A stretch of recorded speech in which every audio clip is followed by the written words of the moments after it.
Good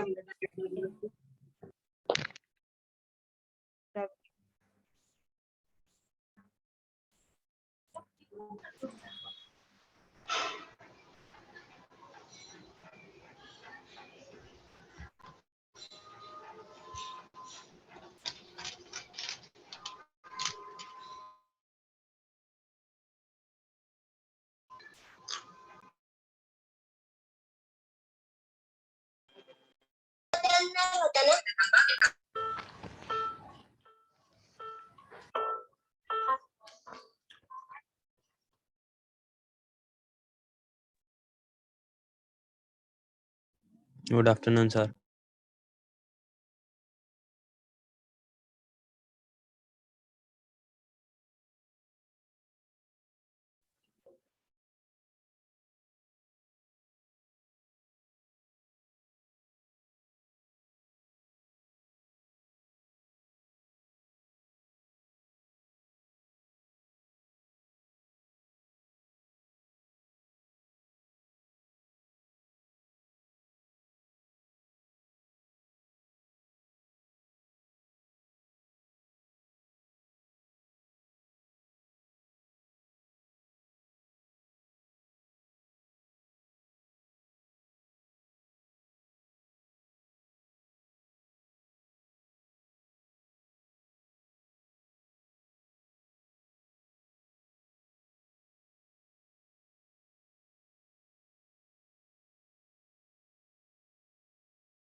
Good afternoon to all. Good afternoon, everyone. Yes, good afternoon to all of you.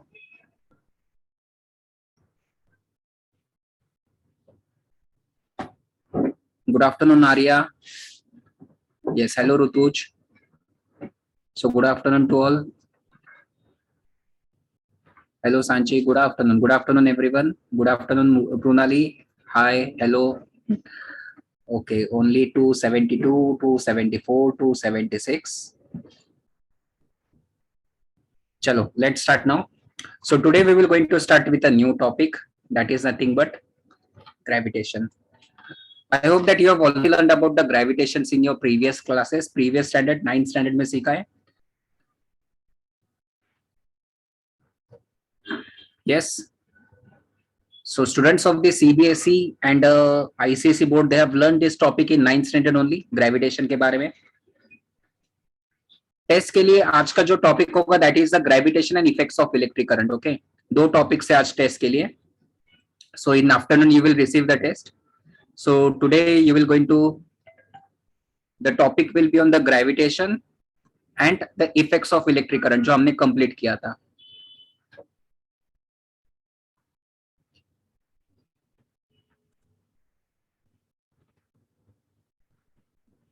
Okay okay, so हम कुछ concept revise करने वाले. Okay, now let's revise some important concept about the gravitation.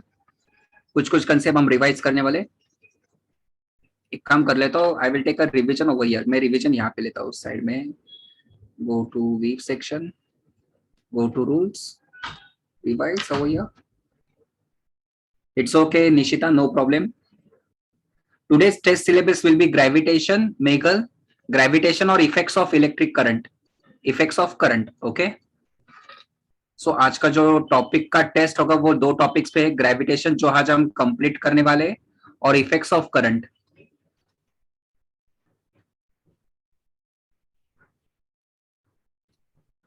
Okay, so the test, this is your test syllabus, कि आपका test का syllabus है दोपहर, in afternoon. Okay, by afternoon you will get the test, afternoon evening तक आपको test मिल जाएगी। It's on the Google forms ना, सो आपको मिल जाएगा वो test. Don't worry, by today you will receive the test. Okay, by today आपको टेस्ट मिल जाएगा, so don't worry about that. चलो let's start about the gravitation now. क्या क्या पता है आपको ग्रेविटेशन के बारे में, पहले वो तो बोलो।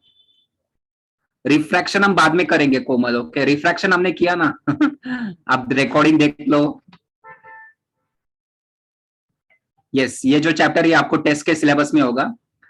सो tell me what do you know about the gravitation, क्या क्या पता है आपको ग्रेविटेशन के बारे में, tell me that. Body pulls towards the centre of the earth. जब भी मैं ये ग्रेविटेशन वर्ड देखता हूँ, सुनता हूँ, तो सबसे पहले जो कंसेप्ट मुझे याद रहता है दैट इज नथिंग बट, या सबसे पहले जो मुझे याद आता है, ये पता है ना आपको, न्यूटन्स लॉ ऑफ ग्रेविटेशन। अच्छा, ये 11th साइंस में भी आपको है न्यूटन्स लॉ ऑफ ग्रेविटेशन, जिसे हम यूनिवर्सल लॉ ऑफ ग्रेविटेशन भी बोलते हैं। यस, सो सिंपल कंसेप्ट है। Now it's very easy. So you know that every object in the universe, consider this is an object of mass m1. Okay, let this be the object of mass m2. So every object in the universe, yes, it was discovered by the Sir Isaac Newton only. Every object in the universe attracts every other object with a force which is directly proportional to the product of their masses. याद है? Directly proportional to the product of masses, and this force is nothing but it is inversely proportional to the square of distance between them. Inversely proportional to square of distance. Combining this equation 1 and 2, अगर इन दोनों equation को मैं combine करता हूं तो मुझे क्या मिलेगा, F directly proportional to m1 m2 divide by r square. याद है क्या? To remove this proportionality sign constant, इस प्रोपोर्शनलिटी कांस्टेंट को निकालने के लिए हमें कांस्टेंट लेना पड़ता है, that is nothing but which is given by capital G m1 m2 divided by r square. I hope that you must be knowing this formula. Yes, explain, Kepler's law में explain करने वाला हूँ, that's right. So where G, can anyone tell me what is G? G क्या होता है? So what is G? So G is nothing but it is the, क्या है? Gravitational constant, जिसे हम बोलते हैं universal. Okay, universal gravitational constant, याद है? Universal gravitational and it's a constant. Yes, throughout universe ये कांस्टेंट होता है, remember that, throughout universe ये कांस्टेंट होता है। When the incident ray passes through principal focus, the refracted ray will be parallel to the principal axis. अगर incident ray principal focus से pass होता है, so refracted ray will be parallel to principal axis. Yes, I will do that. Recording, contact to the branch, Komal, just contact to the branch, they will provide you the recording. So what is a universal gravitational constant? अरे ये मैं भेजने वाला आपको, don't worry, I will send you this PDF. Okay, ये जो annotations है ना, I will send you.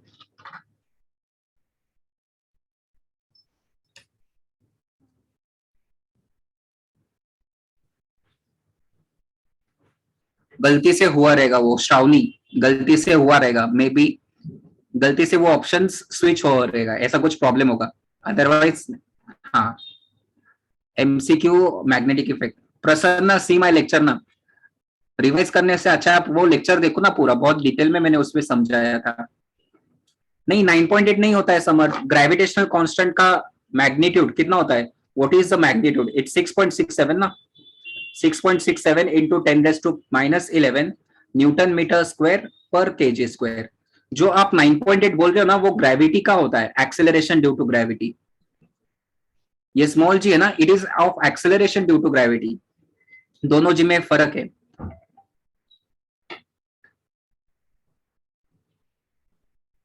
Magnification का part, okay Nishchita, okay. Small g होता है वो एक्सेलरेशन ड्यू टू ग्रेविटी होता है। 6.67, हाँ दैट्स राइट आदिति, 6.67 इंटू 10⁻⁻11, ये इसका मैग्नीट्यूड है यूनिवर्सल ग्रेविटेशनल कांस्टेंट का। आई होप दैट ये आपको सबको पता होगा, यानी आपने ये 9th स्टैंडर्ड में नहीं तो 10th स्टैंडर्ड में स्टडी किया है।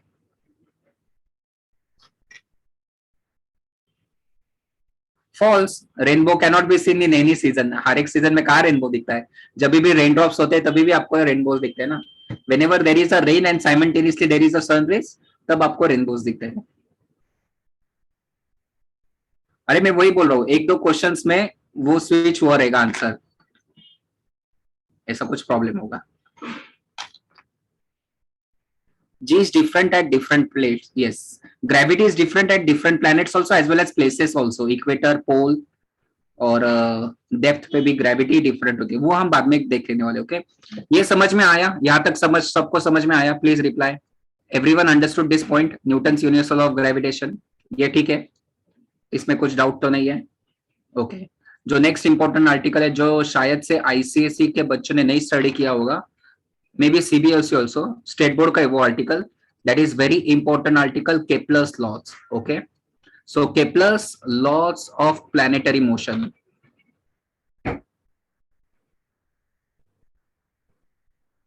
What are the Kepler's laws of planetary motion? CBSE को भी नहीं था ये। ऋषिकेश, मी मागचे पीडीएफ कधीच पाठव, आज सकाळीच पाठवलेत मी, तू एकदा ब्रांचची कॉन्टॅक्ट करते, तुला देतील। Okay, I have already shared the PDF, 9th में था। Okay, what are the Kepler's laws of planetary motion? बहुत सिंपल है। नाउ सबसे पहले तो 70% बच्चों के दिमाग में ये होता है कि all the planets revolve around the sun in a circular orbit, which is a wrong concept. हर एक प्लैनेट सन के अराउंड सर्कुलर ऑर्बिट में घूमता है, या सर्कुलर सन के अराउंड वो रिवॉल्व करता है in a circular orbit, that is a wrong concept. Yes, orbit is the elliptical, सबका अलग अलग ऑर्बिट होता है, it's not a circular orbit. All the planets revolve around the sun in an elliptical orbit. मान लो अगर मैं ये इलिप्स लेता हूं, सो सबसे पहले लॉ है, that is nothing but Kepler's first law, which is also called as law of orbit. Okay, पहला लॉ जिसे हम क्या बोलते हैं, law of orbit. Now pay attention, क्या होता है लॉ ऑफ ऑर्बिट? देखो यहाँ पे, yes that is the second one, it's correct Purnima, वो सेकंड लॉ है, स्टेट बोर्ड को पता ही है, लेकिन सीबीएसई आईसीएसई को नहीं हुआ है।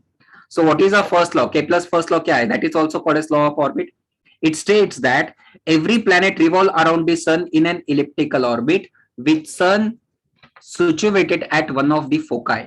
ओके, मान लो suppose there is a one focus हो here, let us consider this is F1। यहाँ पे क्या है, suppose there is a sun is there, let us consider इस F1 पे क्या है, there is a sun. So every planet revolves around the sun. It revolves around the sun in an elliptical orbit with sun situated at one of the foci. Sun कहाँ पे? Either it is present at a F1 or either it is present at a F2. ये पहला rule first. Okay. So every planet revolves around the sun in an elliptical orbit with sun situated at either F1 or either F2. Are you getting this? All of you please reply. ये था first law, that is the law of orbit. So statement क्या है?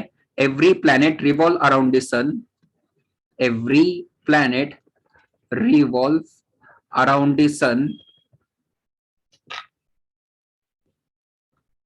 in elliptical orbit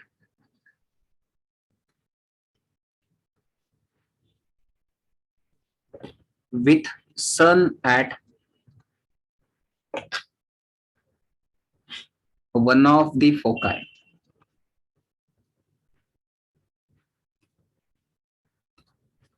Okay, what is F1 and F2? F1 and F2 is nothing but foci. Focus का plural form. Okay, so singular word is the focus, इसका plural form जो होता है that is a foci. कुछ teachers कुछ बच्चे foci भी बोलता है, that is okay. Foci बोलो, फोसाई बोलो, so that is the plural form of the focus. Does electron orbit something to do with electricity? And obviously electricity में electron की वजह से करंट प्रोड्यूस होता है, और एक बार करंट जो प्रोड्यूस होता है देन मैग्नेटिक इफेक्ट भी होता है उसमें, मतलब magnetic effect is also there ना। सो मैग्नेटिक इफेक्ट क्यों आता है? Whenever a current is flowing through a wire, किसी वायर में अगर करंट फ्लो होता है, सो सर्कुलर रीजन में क्या प्रोड्यूस होता है? What is present in the circular region? ये क्या होता है? What is this? This is a magnetic field ना. If a current is flowing through any wire in the surrounding region, the magnetic field gets generated. So it is related. Electricity and magnetism ये related concept है. Yes, they are related to each other. चलो मुझे बोलो first law समझ में आया. Elliptical, so this is the ellipse. Ellipse मतलब कैसे होता है? देखो इलिप्स ऐसे. फॉर एग्जांपल मान लो आप, if you take a birthday cap over here, let us consider ये कोन शेप बर्थडे कैप है. अगर इसको आप कट करते हो, स्लाइस करते हो इन दिस वे, मतलब ऐसा, इसे प्लेन में अगर सपोज आप कट करते हो उसको, तो यहाँ पे जो स्ट्रक्चर फॉर्म होगा ना, what ever the structure will be present over here ना, सो ये जो आएगा ना, so this will be the ellipse part. ये जो कट होगा ना ऐसे, सो ये this shaded region is nothing but ये आपका इलिप्टिकल पाथ होगा. Ellipse means Oval. Yes that's right, Oval shape. Football का स्टेडियम होता है ना, ओवल इन शेप, उसी हिसाब से, उसी तरह से होता है वो. Okay yes, first law is very simple. हर एक प्लेनेट सन के अराउंड इलिप्टिकल ऑर्बिट में मूव होता है with sun present at either one of the focus, यानी आइदर एट F1 और आइदर एट F2. बस इतना ही है. हर एक प्लेनेट सन के अराउंड इलिप्स में मूव होता है where sun is present at either F1 or either F2. Got it? Yash, everyone, all of you? Yes, it is correct. That's right, Shanchi. और ये important है, obviously. G और small g और capital G का difference important है. Clear है सबको? Everyone got this?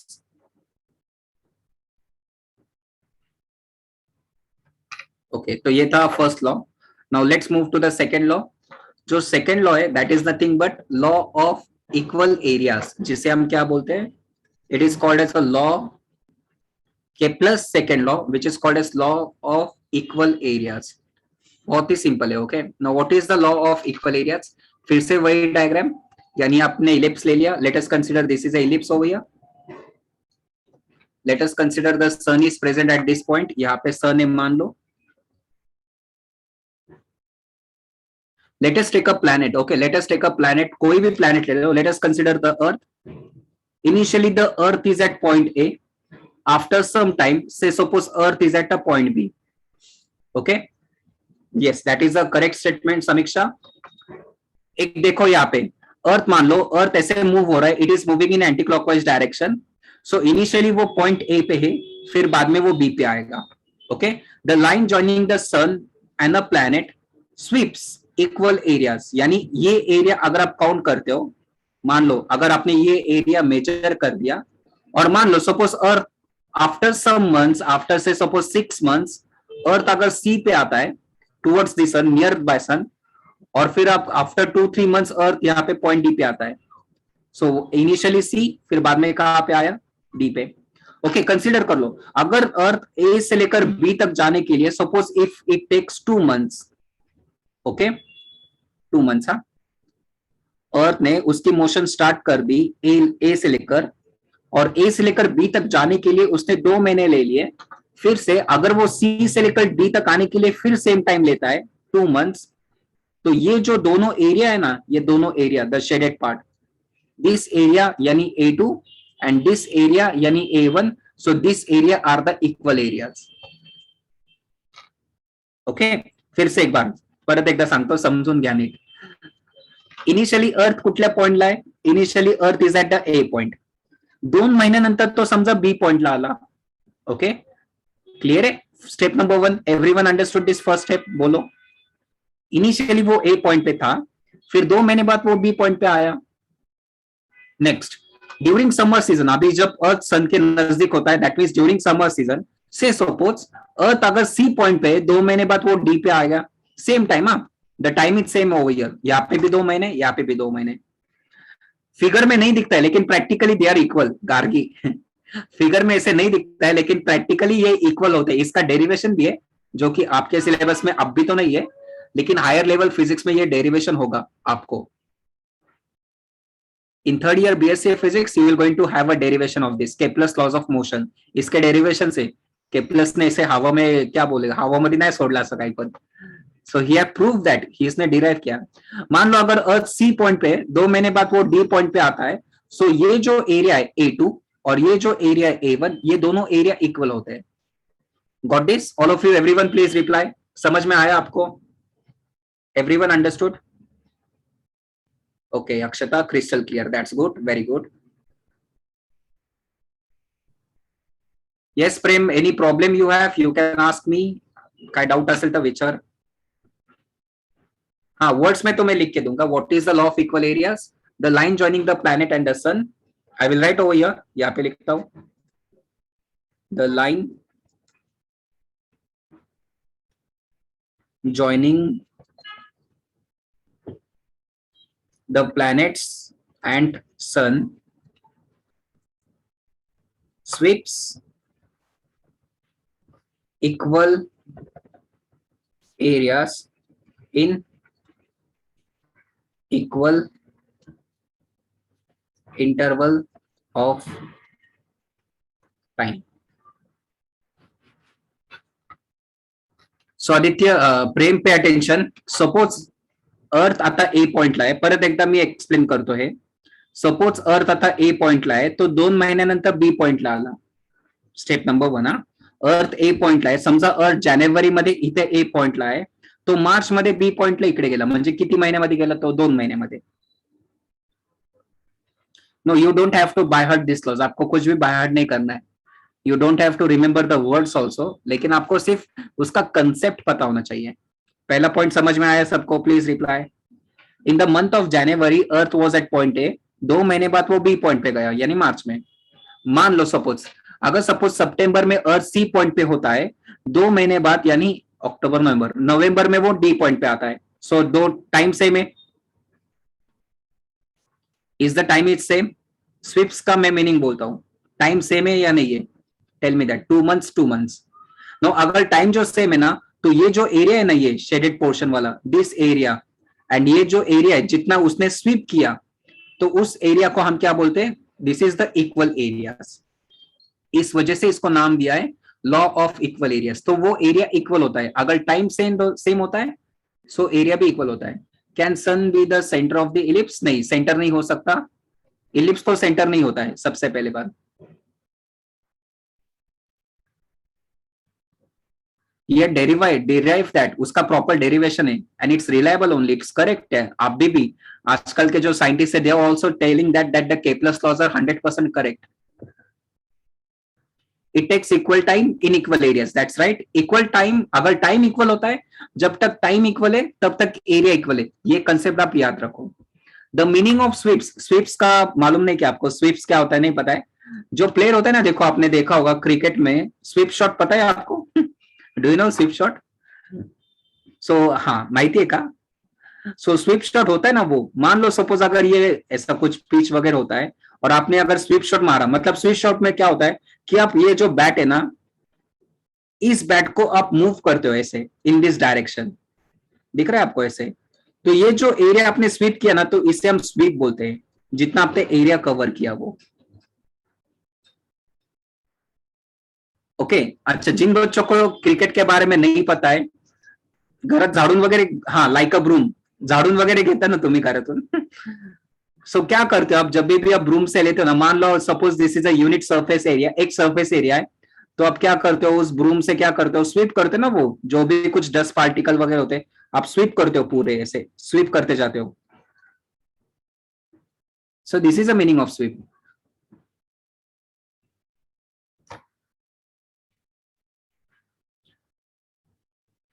How much time नहीं, मैंने उल्टा बोला है स्वर्णिम. अगर टाइम इक्वल है तो एरिया इक्वल है, that I am saying. How much time वो नहीं बोल रहा हूं मैं. Screen is not visible. नहीं, मुझे तो कुछ प्रॉब्लम नहीं रहा. एक मिनट.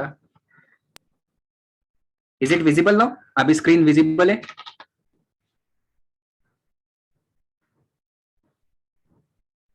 ठीक है.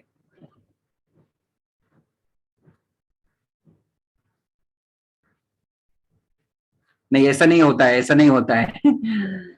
सो कुछ कुछ जो कंसेप्ट है ना, उसके ऊपर एक्सपेरिमेंट्स नहीं होते. कुछ कुछ कंसेप्ट थेरोटिकली भी करेक्ट होते हैं. So theoretically it is right also. और अल्टीमेटली जब भी आप एक्सपेरिमेंट करोगे ना उसके ऊपर, वो भी इक्वल आता है. सो कुछ ना कुछ लॉ से, कुछ ना कुछ डेरिवेशन से वो प्रूफ हो ही जाता है एट लास्ट. ओके, चलो क्लियर है? Everyone got this? All of you?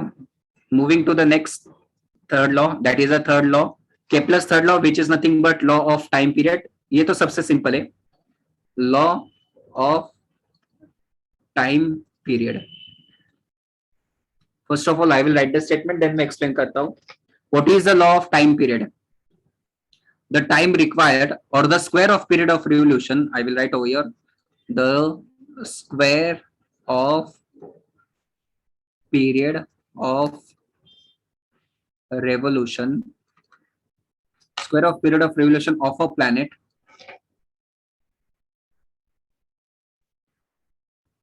from the sun, it's directly proportional,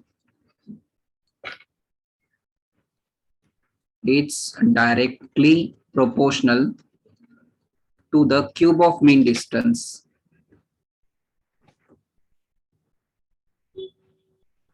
Rishikesh असंच असतं. Till 7th standard till 8th standard हमें यही सिखाया गया था कि सभी प्लैनेट्स की मोशन सर्कल है, but that is a wrong concept. So वो गलत सिखाते हैं 7th स्टैंडर्ड में. एक्चुअल में प्रॉपरली अगर आप देखोगे सो सभी प्लैनेट्स की मोशन इलिप्टिकल होती है. Is directly proportional to the cube of mean distance. Cube of mean distance. Okay, बहुत सिंपल है. देखो, now tell me what is the square of period over here. Square of period यानी T का square ना. Square of period, period मतलब time period बोलते हैं हम उसे. Time period of a planet from the sun is directly proportional to the cube of mean distance. Square of period of revolution, हाँ ऐसे भी लिख सकते हो, square of period of revolution around the sun, you can write in that way. Square of period of revolution around the sun, ये अच्छा है. Around the sun is directly proportional. So square of period मतलब समझ में आया, t square. So this t square is nothing but direct, that is directly proportional to the क्या, cube of, किसका cube लेना है आपको, मीन डिस्टेंस का cube, cube of mean distance. Yes, हो गया लॉ. सो लॉ ऐसा आएगा, देखो, square of period of revolution is directly proportional to the cube of mean distance. That's right, R cube. So इसको भी ऐसे, to remove the proportionality sign हम क्या करेंगे, वी विल टेक कांस्टेंट, के ले लिया मैंने.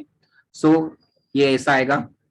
सो this is a main important, यही याद रख लो आप. तो इसके आप ऐसे भी याद रख सकते हो, T square upon R cube, यानी ये क्या आएगा, this will be the constant, that is nothing but constant. आप ऐसे भी याद रख सकते हो. हो गया, this is the third law. Clear है? Everyone got this? Please reply all of you. Formula clear है, आया समझ में?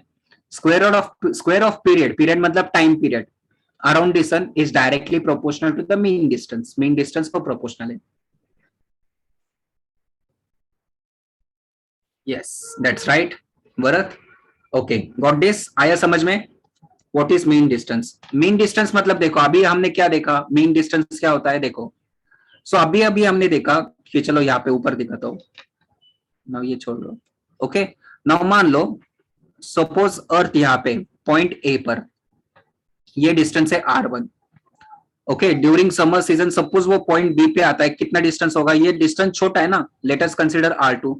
सो आप कौन सा डिस्टेंस लोगे, which distance you will going to take, R1 लोगे या R2 लोगे? तो R1 भी नहीं लेना है, R2 भी नहीं लेना है, हमें उसका मीन लेना है. मीन, मीन पता है ना आपको, मैथ्स में होता है ना average. R1 plus R2 divide by 2 लेना है. तो ये मीन डिस्टेंस होता है, that is a mean distance. Ellipse को सेंटर नहीं होता है Kashvi, it's not a circle. Circle को सेंटर होता है, इलिप्स को नहीं होता है. So you don't have to take R1, you don't have to take R2. तो आपको वो mean distance R1 plus R2 divide by 2, इसे मीन कहते हैं. Length of the both divide by 2, average, average distance, which is maths में हम average distance बोलते हैं इसे. Got it all of you? Everyone understood? Clear है concept? Yes, it's okay Anushri, no need to say thanks. Okay, चलो now ये दो ही concept आपको अलग थे, जो सीबीएसई को और बाकी को नहीं थे. बाकी सब कंसेप्ट सेम है. और जैसा कुछ लगेगा उस थ्योरी में मैं एक्सप्लेन करते जाऊंगा. ओके, अगर कुछ रहता है तो, अगर आपको याद नहीं आता है ग्रेविटेशनल कांस्टेंट के बारे में, ग्रेविटी के बारे में अगर नहीं याद है, so I will explain you that in the lecture. Okay, so हम अभी वर्कशीट स्टार्ट कर, या मैं ये सब मैं आपको भेजने वाला हूँ, don't worry. Okay, I will send you this. So कहाँ पे जाना है, वर्कशीट में, कहाँ पे है वर्कशीट?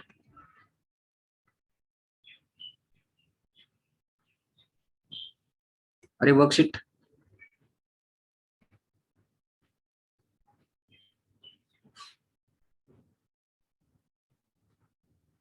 हाँ, तो यहाँ पे the time taken by the planet to revolve around the sun is directly proportional to the cube of mean distance. चलो, what is the value of the g?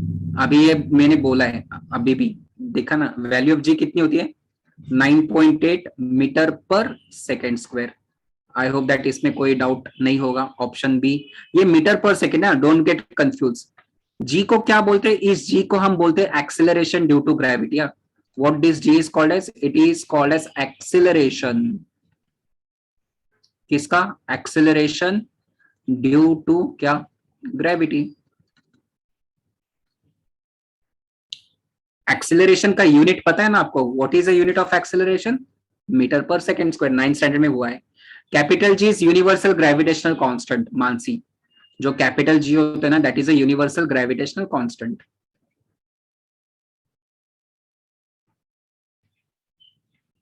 तो 9.8 अप्रोक्स 9.8, एक्यूरेट आंसर 9.8 ही होता है. 9.8 और 10 नहीं देंगे वो Atharv, they will not going to do that. Okay, वो ऐसे नहीं देने वाले. अगर फिर भी देते तो 9.8 आपको टिक करना है, क्योंकि वो एक्यूरेट आंसर है आपका. यस, 9.77 मतलब 9.8. ही वाज आस्किंग मी 9.88 या 10 लेना है. अगर दोनों ऑप्शन होते तो 10 और 9.8 होता तो क्या, कौन सा चूज करते आप? 9.8 लेते ना. हाँ, तो मैं वही तो बोल रहा था उसको. Okay, so value of g increases with altitude increases. True? Depends on distance, depends on mass, depends on distance, depends on distance inversely. What is the answer? जैसे ही आप अर्थ से ऊपर जाओगे तो जी की वैल्यू डिक्रीज होगी या इंक्रीज होगी? 100% डिक्रीज होगी ना. फॉल्स क्यों बोल रहे हो आप? Value of g increases with altitude. जैसे ही आप ऊपर जाओगे तो gravity will going to decrease. So answer should be true. Your answer is option A ना. ट्रू है. अरे देखो, आपने मालूम नहीं कितना देखते हो मूवीज और ऑल दैट थिंग. सपोज अगर सैटेलाइट में अब किसी पर्सन होता है, तो वो सैटेलाइट में देखा होगा, वो पर्सन मोशन में होता है ना, रैंडम मोशन. वहां पे ग्रेविटी नहीं होती है. He is in the random motion. देखा है क्या आपने मूवीज में? और अगर यही पर्सन अगर अर्थ सरफेस पे होता है ना, तो ग्राउंड को टच होता है ना, वो ग्राउंड पे वॉक कर सकता है. लेकिन यहाँ पे वो वॉक नहीं कर सकता है ना. So as the height increases the gravity decreases. Altitude मतलब हाइट ओनली ना. एल्टीट्यूड का मतलब हाइट ही है.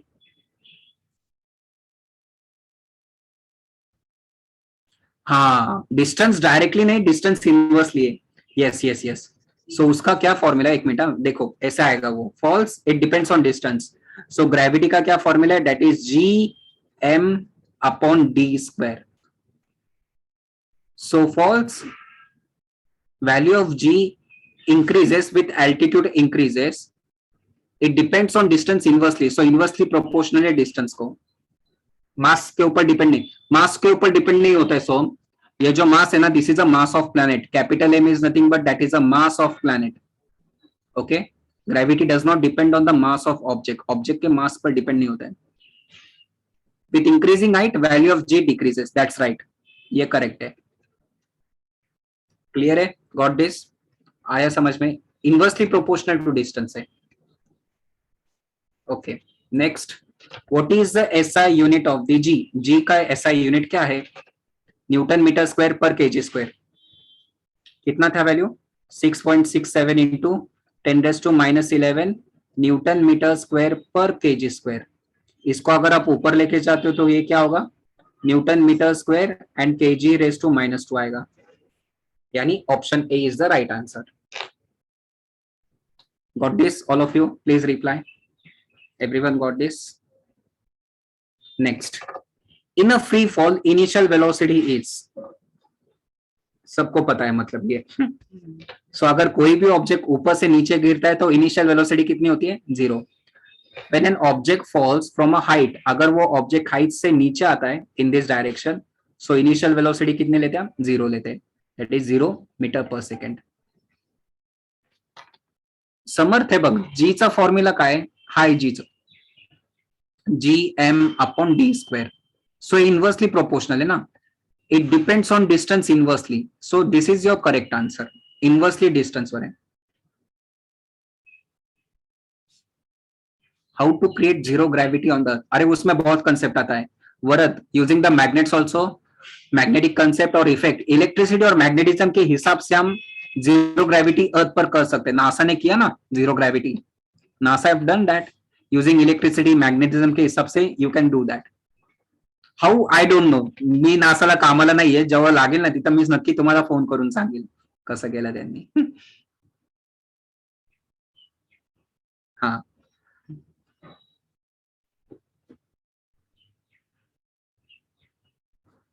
ऑन अर्थ नेट फोर्स कितना होता है निकालो, नेट फोर्स मतलब वेट ना mg, हमारा मास कितना होता है, व्हाट इज योर मास, आपका मास मान लो सपोज 100 होता है, कंसिडर कर लो 100 kg मास है, ग्रेविटी कितनी होती है 9.8, सो 9.8 इंटू 100, ये आपका फोर्स हो गया, ये आपका, this is your force 980 Newton.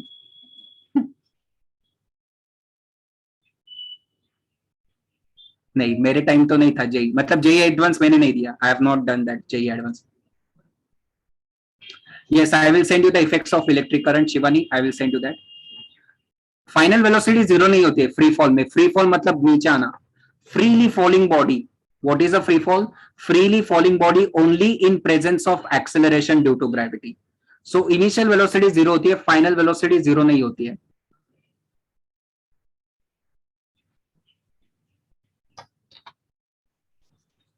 Okay okay? नहीं, इसमें फाइनल फ्री फॉल में फाइनल वेलोसिटी जीरो नहीं होती है, ये याद रखो सिर्फ. इनिशियल वेलोसिटी जीरो होती है, फ्री फॉल में फाइनल वेलोसिटी जीरो नहीं होती है. चलो next question. Dash is necessary to change the speed as well as direction of motion. What is necessary? 7th standard से सीख के आ रहे हो ये. फोर्स मतलब force is necessary to change the speed as well as the direction of the motion of an object. That's right. Potential energy increases with increase in height ना. क्या है फॉर्मूला पोटेंशियल एनर्जी का, याद है? It's directly proportional to height. Momentum नहीं, height, height mgh, so directly proportional to height होगा ना वो. This is the formula of potential energy. वो ग्रेविटेशनल पोटेंशियल है तनुश्री, जो तुम फॉर्मूला बोल रहे हो ना, the potential energy is minus G M M upon R plus H. So इसे हम ग्रेविटेशनल पोटेंशियल एनर्जी बोलते हैं. यानी इन्होंने सिर्फ पोटेंशियल एनर्जी बोला है. ओके, सो क्वेश्चन ठीक से एक बार देख लेना, मतलब रीड कर लेना. नाउ ये बताए, gravitation was discovered by, I think it should be discovered ना. Gravitation was discovered by Newton.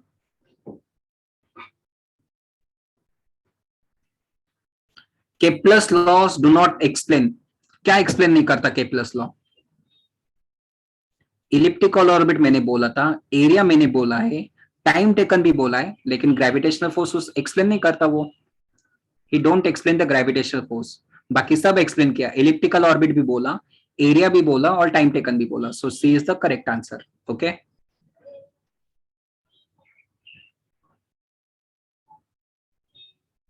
Okay Sanchi, that's good. Kepler stated the law describing circular motion, planetary motion, uniform motion, solar motion.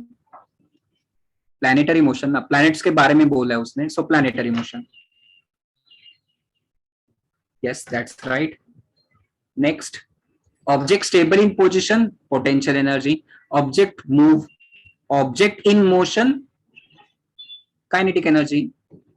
अरे जो अगर object stable position है तो potential है, तो अगर motion में होता है तो काइनेटिक एनर्जी आएगा ना. पता है ना आपको काइनेटिक एनर्जी का formula? Do you know this?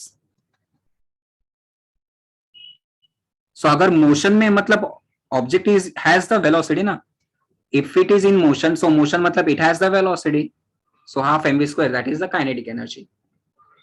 Yes. Next, चलो बोलो. If the distance is doubled, what happens to the gravitational force? Decreases by 4. Yes और नो? मैंने दिया था फॉर्मूला, देखो फोर्स का क्या फॉर्मूला है, G m1 m2 upon D square. So force is inversely proportional to D square ना. Force is inversely proportional to D square, हाँ या नहीं? तो अगर ये डबल होता है यानी क्या आएगा, डी की जगह पे अगर आप 2d लेते हो, डबल ले रहे हो ना, you are taking 2d, so what is 2d का स्क्वायर? 2d का स्क्वायर क्या आएगा? 4d square. सो ये 1/4 हो गया ना. So decreases by 1/4, decreases by 4, inversely proportional, so decreases by 4 times. Okay, that's good, very good, all of you, everyone. If the object are in irregular shape, then the direction of the force is irregular shape along the line joining their center of masses. That's right, h पे नहीं होता है. So अगर irregular shape होता है object का, मान लो suppose this is irregular shape, so इनका जो फोर्स होता है वो सेंटर से काउंट कर लेते हैं हम. Okay, so this is a force over here from their line joining the centers. So this is a line which is joining the centers. A is the right answer. Next, the energy stored in the object due to position or state is called. That's right, Ishwari. Correct, all of you. Kalyan, right answer. Pradnya, correct. Pratik, correct. Very good, all of you. Everyone doing very well. So that is nothing but it's option A. Escape velocity is a velocity. नाम में दिया है यहाँ देखो. What is escape velocity? Velocity required to escape required to escape the gravitational boundaries. So इसका option A आएगा. Velocity required to escape the gravitational boundaries or gravitational field is nothing but उसे हम escape velocity बोलते हैं. Velocity required to escape the gravitational force, gravitational field, कुछ भी बोलो. So उस velocity को हम escape velocity बोलते हैं. ये याद रखो सिर्फ. अर्थ की escape velocity होती है 11.2 किलोमीटर पर second. Okay, this is the escape velocity of the earth. Rocket को escape velocity नहीं होती है. रॉकेट को नहीं होती escape velocity. 8, 9, 10. 8, 9, 10 कहाँ पे? 8, 9, 10 देखो. this is the answers of 8, 9, 10. B, D, D, A. Moon की 2.37. ओके, मून की 2.37. वेदांत is saying that it's 2.37. You can calculate that. कैसे कैलकुलेट करना है? Rocket has critical velocity. That's right Tanishka. Escape velocity कैसे calculate करना है? इसके लिए बेसिक बहुत इजी फॉर्मूला है. √2gr, यानी क्या? √2. g की वैल्यू कितनी है फॉर अर्थ? 9.8 एंड रेडियस कितना है? 6.4 इंटू 10⁶. ये कैलकुलेट किया ना तो आपको ये आंसर मिल जाएगा. Okay, so this would be the answer of this. तो उसी हिसाब से आप मून का भी निकाल सकते हो. सिर्फ मून को आपको ग्रेविटी कितनी है और रेडियस कितना है ये पता होना चाहिए. What is the gravity of the moon and what is the radius of the moon, उसके एस्केप वेलोसिटी आप निकाल सकते हो. Fourth and fifth. फोर्थ हो चुका है, फिफ्थ नहीं हुआ है. फिफ्थ लेसन में लास्ट लेने वाला हूं, सबसे last. So that is escape velocity. Okay, चलो next question. If the height is doubled, mass is half the potential energy. अगर हाइट को डबल किया, मास को कम कर दिया, सो पोटेंशियल एनर्जी कितना होगा? बोलो पोटेंशियल एनर्जी का formula mgh. Directly proportional to mass, directly proportional to height. निकालो. So potential energy of second body to potential energy of the first. Second का क्या आएगा? m2/m1. यहाँ पे क्या आएगा? h2/h1. मास कितना किया है? Half of m1 divide by m1. Height कितना किया है? डबल किया है, twice h1 h1. h1 cancel, m1 cancel, 2 cancel. Option C is the right answer. Remain same. Very good everyone.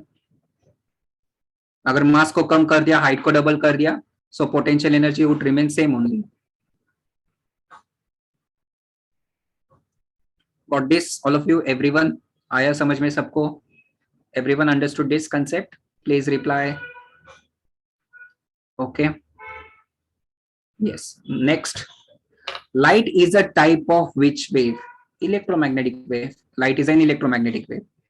Gravitational wave नहीं होता है. वो भी फॉर्मूला है एस्केप वेलोसिटी का, जो तुम फॉर्मूला बोल रहे हो ना, √2gm/r. ये एक फॉर्मूला है.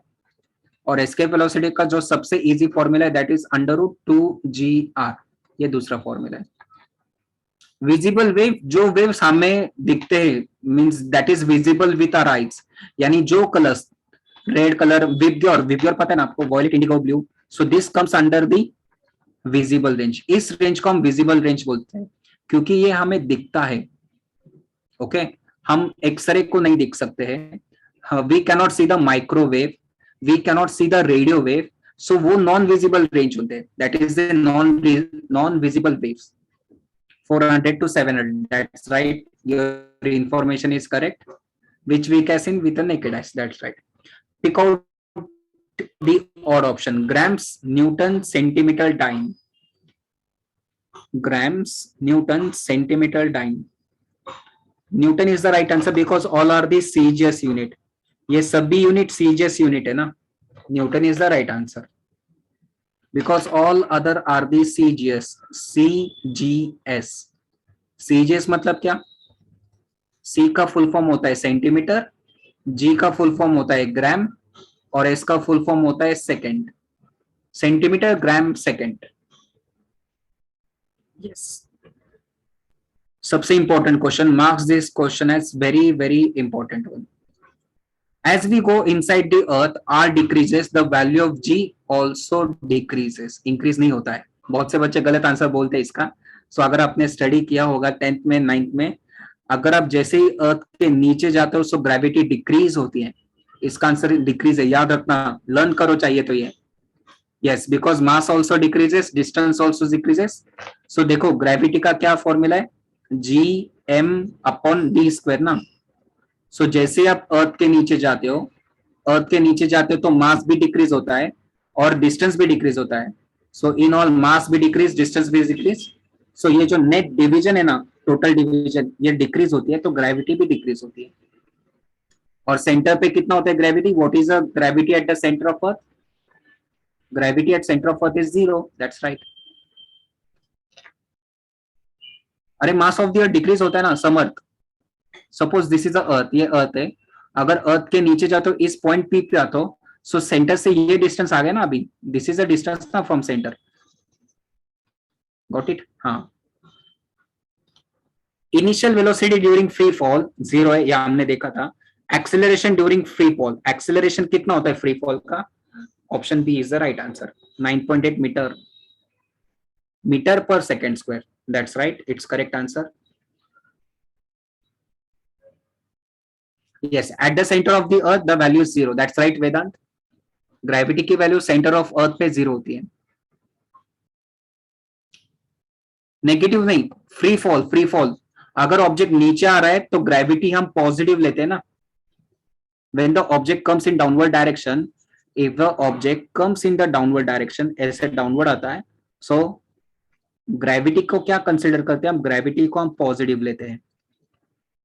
उसका उल्टा, अगर ऑब्जेक्ट ऊपर जाता है सो ग्रेविटी नेगेटिव होती है. हाँ, नेगेटिव हो सकती है ना. If a object is moving in upward direction, अगर बॉडी अपवर्ड डायरेक्शन में जाती है सो ग्रेविटी को हम नेगेटिव लेते हैं. In that case we take negative. 18 वाला, अरे बघा चला 18 वाला मी एक्सप्लेन करतो. Suppose this is the earth, मान लो ये अर्थ है, आप यहाँ पे खड़े हो, सपोज कंसिडर कर लो. अगर आप नीचे जाते हो इस पॉइंट पी पे, तो यहाँ पे आया मैं इस पॉइंट पी पर, तो इस पी पॉइंट पर मुझे बोलो सेंटर से कितना डिस्टेंस होगा? सो सेंटर से ये टोटल डिस्टेंस है r, आप नीचे d डिस्टेंस पे आए हो, तो ये डिस्टेंस कितना होगा? r माइनस डी होगा या नहीं होगा? टोटल डिस्टेंस कितना है? टोटल r है, उससे d डिस्टेंस में नीचे आया हूं, इतना डिस्टेंस मैंने कवर कर दिया, नीचे आया, सो सेंटर से रिमेनिंग डिस्टेंस कितना है?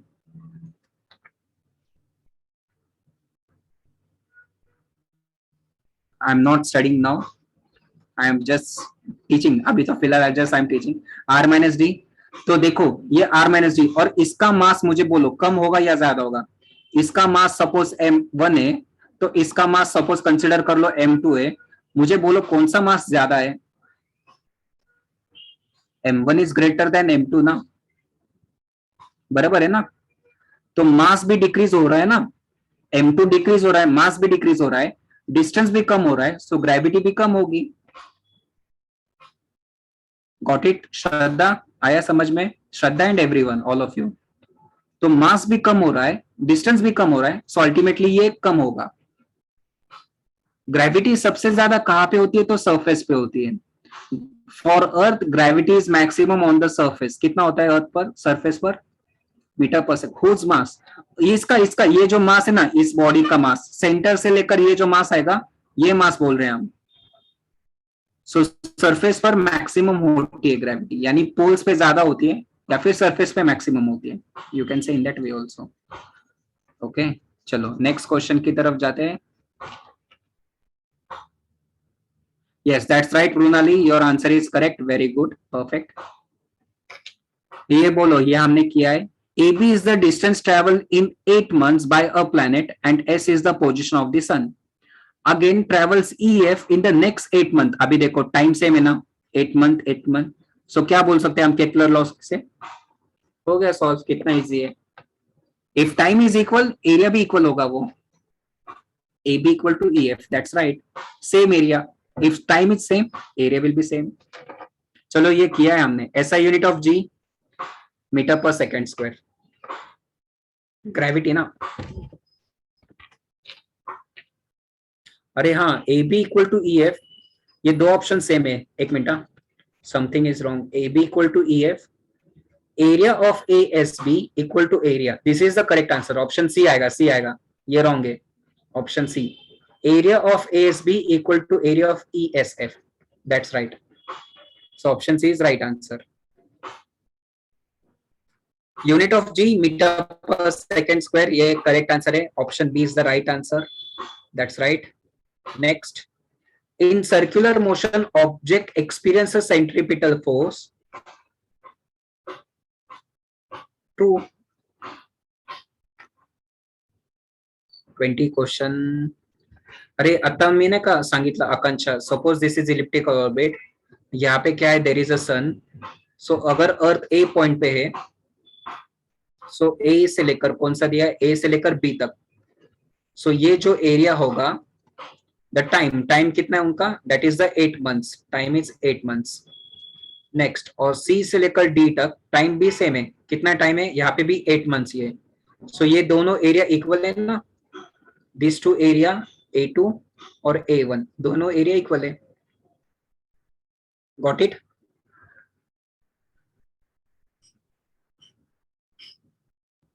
Yes, okay. Triangle, yes that's right, you have to consider triangle only. Now what is the centripetal force, पता है आपको?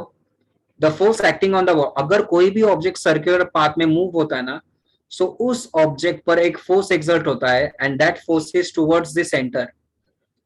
The force acting on the body and it is towards the centre, such force is called centripetal force. और उस centripetal force का formula क्या है? What is the formula for centripetal force? That's right, mv square upon r। Centripetal force is nothing but that is a center seeking force, ये याद रखना। What is a centripetal force? That is a center seeking, it's a center seeking force, यानी centre की तरफ लगने वाला force, that is a centripetal force। Important है ये word, this word is important. Yes, I will going to send you, मैंने send किया है ऑलरेडी, लेकिन विथ एनोटेशंस में फिर से सेंड करने वाला हूँ। Yes, centrifugal is opposite. Aniket, till 1:30 will be the class. Okay. Aniket, कहीं बाहर जाना है क्या तुमको? You have to go some out. कहाँ पे जाना है क्या? कुछ काम भी में क्या? At infinite distance from the earth, the total energy equal to infinite distance. Infinite distance पे total energy zero होती है. So at infinite distance, the total energy is zero. Okay. Yes. So force acting on the body results in mass into acceleration. कैसे? Force का क्या formula है? Mass into acceleration ना। So option B, किसी भी body पर अगर force exert होता है तो उस बॉडी में क्या प्रोड्यूस होता है? एक्सेलरेशन प्रोड्यूस होता है।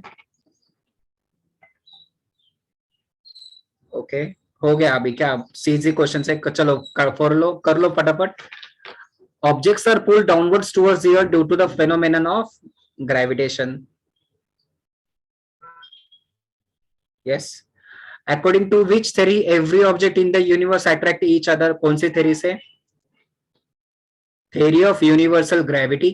That is a theory of gravitation only. Gravitational energy, law of gravitational energy नहीं, ये wrong है। This is correct, theory of universal gravity और theory of universal gravitation. The SI unit of potential energy simple है, joule. Joule is the simple answer. SI unit of potential energy is joule. Free fall is possible only in vacuum. True free fall vacuum में possible है, air में नहीं. Air में opposing force लगता है ना, so true free fall is possible in vacuum. Force dice velocity metre पर second नहीं आएगा, डाइन से सीजीएस यूनिट, सो वेलोसिटी का क्या आएगा? दैट्स राइट ऑप्शन सेंटीमीटर पर second. Question 2 I will show you, Mansi बाद में दिखाता हूं मैं question. Okay, I will show you. Centimetre पर सेकेंड आकांक्षा, वेलोसिटी पूछा है. वेलोसिटी इट्स सेंटीमीटर पर सेकेंड, स्क्वायर नहीं आएगा, वो एक्सेलरेशन का यूनिट होता है सेंटीमीटर पर second. The third kinematical equation during free fall. What is the third kinematical equation during free fall? Old scientist नहीं करते थे, अभी न्यू साइंटिस्ट वैक्यूम में करते हैं free fall. So option D is right answer. So आपको पता है ना, v square is equal to u square plus 2gs. Now it's a free fall. Free fall में क्या होता है? फ्री फॉल में u की वैल्यू 0 ना, so v square equal to क्या आएगा? 0 square plus 2gs. So v square है क्या आएगा? What would be v square? This is your answer, option D. Yes, that's right, Pronali. I have shown you the free fall video. Stone and feather का मैंने video दिखाया था. That's right. Okay. How many focal points in ellipse has? बोलो कितने focal points होते हैं ellipse में? Starting में ही बोला था कितने. ellipse it has a 2 point ना, यहाँ पे एक f1 होता है और यहाँ पे क्या होता है? एक f2 होता है. Yes, that's right. Bowling ball and a feather. Correct. ये third kinematical equation. Okay, this is the third kinematical equation. ये आपका थर्ड काइनेमेटिकल इक्वेशन है. The height at which ball is thrown increases as acceleration increases, initial velocity increases, final velocity increases, uniform. क्या increase होना चाहिए? Initial velocity. Acceleration क्यों? You are throwing a ball in upward direction ना, अगर आप ball को ऊपर छोड़ रहे हो तो आप इनिशियल वेलोसिटी दोगे ना. कोई भी ऑब्जेक्ट को ऊपर फेंकने के लिए आप क्या दोगे उसे?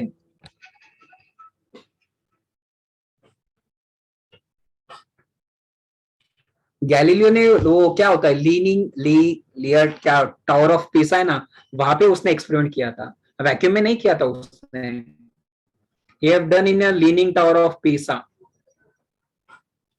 ये फर्स्ट वन और ये second one, f1 f2. yes, I am sending this assignment with annotation. मैं annotation के साथ भेजता हूँ.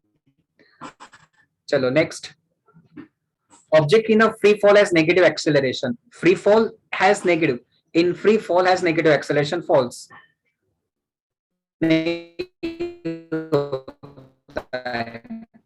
False vertically downwards. Negative acceleration, it's positive, so that's why it's a false statement. Or gravity is along downwards in the downward direction. Point where the total mass of object is assumed to be concentrated. It's center of mass. Center of mass. बराबर है. Velocity of any object in circular motion is dash direction. Tangential direction. कोई भी object अगर circular motion में move होता है ना, सो उसकी वेलोसिटी टेंजेंशियल होती है. इसकी वेलोसिटी टेंजेंशियल आएगी, इसकी वेलोसिटी टेंजेंशियल आएगी और यहाँ पे भी वेलोसिटी टेंजेंशियल आएगी. काइनेमेटिकल का फर्स्ट इक्वेशन है. व्हाट आर द काइनेमेटिकल का first equation? v is equal to u plus gt. ये फर्स्ट हो गया. s is equal to ut plus half gt square. ये सेकंड हो गया. और v square is equal to u square plus 2gs. So these are the kinematical equations.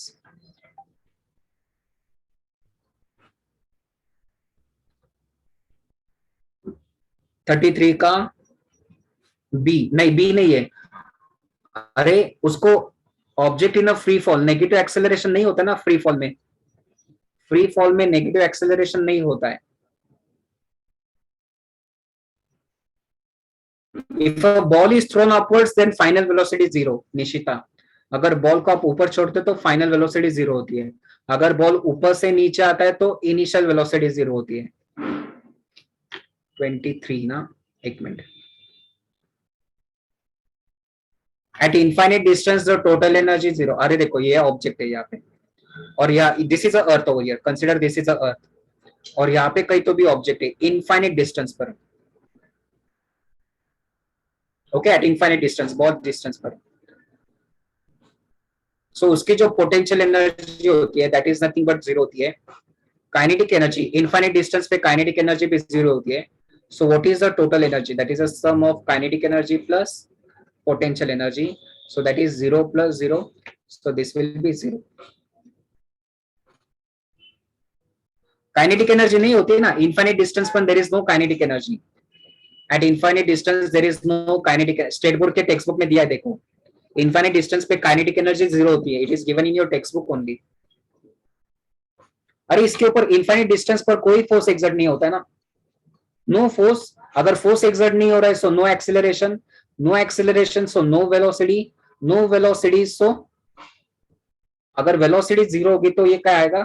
Zero होगा ना वो, दैट्स व्हाई। गिरीश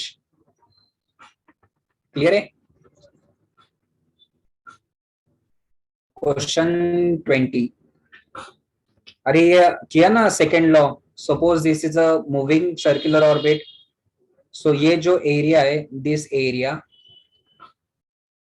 और ये जो एरिया आएगा, so this area are the equal if time is equal.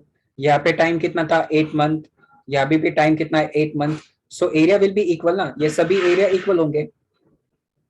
Mansi, Kepler second law, Kepler का second law.